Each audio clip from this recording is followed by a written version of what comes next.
Now let's get into this first story. Alec Baldwin must surrender cell phone for forensic search in Rust death probe, judge says. New search warrant gives detectives the right to perform a forensic download of Baldwin's texts, images, videos, and more as they probe the fatal shooting of Helena Hutchins. The warrant was issued by Santa Fe County Magistrate Court, gives detectives the rights, so we read that part. In an interview with ABC News' George Stephanopoulos that aired earlier in the month, Baldwin said he was told it's highly unlikely he'll face any criminal charges. And look at this. They just say for the accidental shooting. I love how media just knows things. They assert things are true without evidence.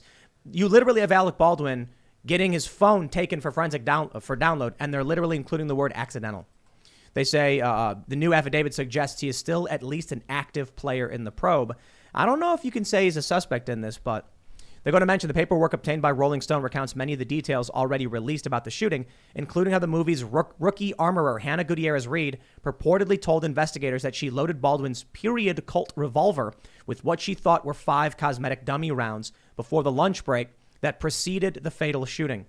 So one of the things they've been, well, actually, let me read a little bit more. We've got search warrant information here. They say, according to the new warrant, Baldwin told investigators during his interview the day of the tragedy that he slowly took the gun from its holster and then very dramatically turns it and cocks the hammer, which is when the gun goes off. Investigators say in the search warrant that Baldwin told them, quote, there were emails transferred back and forth between Hannah and him where she showed him different styles of guns.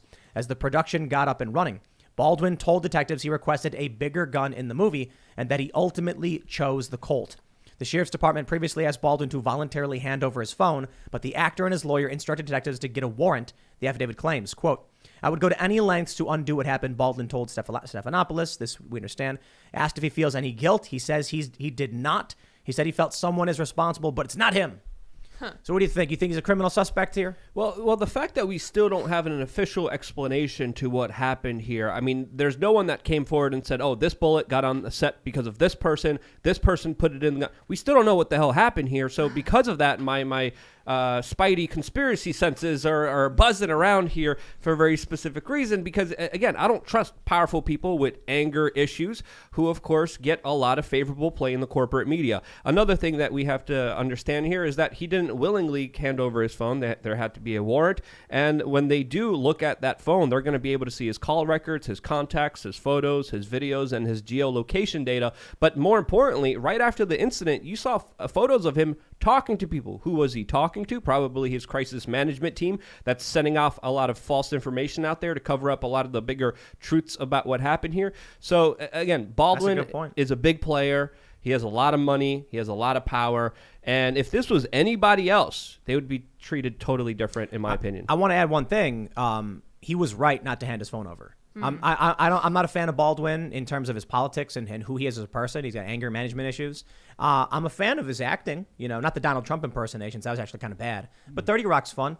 Look, if the cops come to you and say, why don't you just give me your phone? You say no. Of course. So he did the right thing there. No, Tim, I got to correct you. If the cops come to you, you don't say nothing. I plead the fifth. I don't know. No hables inglés.